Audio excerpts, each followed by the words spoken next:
Salam à toutes et à tous, bienvenue dans ce nouveau briefing Maroc 24. Si vous êtes intéressé par nos vidéos, n'hésitez pas à vous abonner à la chaîne et de cliquer sur la cloche de notification pour ne rater aucune de nos prochaines vidéos. Aujourd'hui, lundi 9 mai 2022, on a choisi de vous parler de l'information selon laquelle le Polisario a activé son réseau associatif contre le candidat que le Maroc compte présenter pour intégrer le tour de table des experts de la Commission des limites du plateau continental de l'ONU. Le coup d'envoi de la campagne a été donné ce jeudi via un communiqué signé par l'association Western Sahara Resource Watch, relayé par des médias espagnols, alors que Rabat et Madrid devraient entamer sous peu des pourparlers sur leurs eaux territoriales atlantiques. Pour plus de détails sur le sujet, restez avec nous. Miloud Loukili, juriste chercheur et professeur à l'université Mohamed V de Rabat, spécialisé dans le droit maritime, candidat du Maroc pour siéger à la Commission des limites du plateau continental, l'organe onusien chargé d'analyser et de proposer le tracé des frontières maritimes, qui séparent les eaux espagnoles aux Canaries de celles du Maroc, fait l'objet d'une intense campagne visant à le disqualifier de la part des lobbies algériens et du front séparatiste du Polisario. Le journal d'information Le Desk révèle que l'organisation scandinave pro-Polisario, Western Sahara Resource Watch, a attaqué le juriste spécialisé dans le droit maritime, au motif qu'il milite pour la reconnaissance de la souveraineté du Maroc sur le territoire du Sahara. L'organisation pro-Polisario a ainsi fait référence à une intervention de l'ex-directeur de la marine marchande et ancien conseiller au cabinet de Aziza Kanouche, durant son mandat à la tête du ministère de l'Agriculture et de la Pêche, lors d'un forum de l'agence MAP tenu en 2018. Lors de cet événement, Loukili avait souligné qu'il était absolument nécessaire de sensibiliser l'opinion publique internationale, sur tous les fronts, quant à la légalité de la position marocaine. En poursuivant qu'il est un juriste spécialisé en droit international, plus particulièrement en droit de la mer. Et qu'il doit modestement apporter sa contribution pour éclairer l'opinion publique nationale, et surtout l'opinion publique internationale, sur ce qui se passe dans notre Sahara. Dans une interview à la MAP, Loukili avait qualifié le Front Polisario d'organisation terroriste, et avait aussi sévèrement accusé les manœuvres dilatoires des autorités algériennes.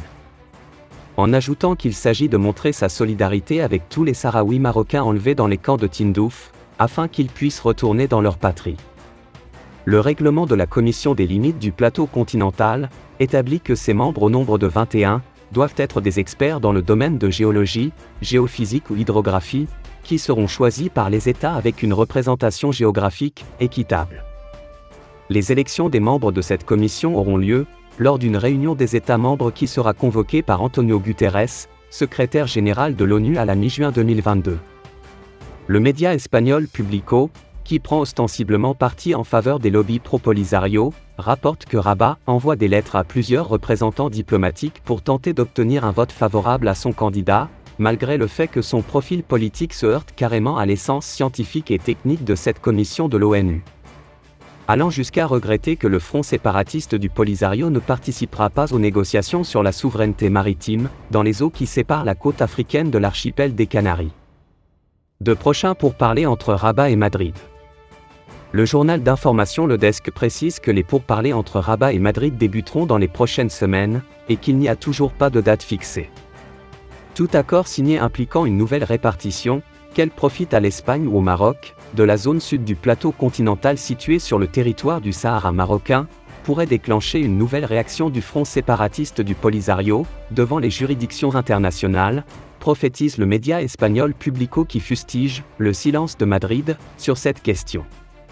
Une large partie de la classe politique espagnole craint que le Maroc use de sa capacité d'explorer et d'exploiter les ressources au-delà des 200 000 de sa zone économique exclusive, ZE, face aux Canaries. Le ministre des Affaires étrangères, José Manuel Albares, avait récemment assuré pour sa part suivre de près le dossier avec Rabat.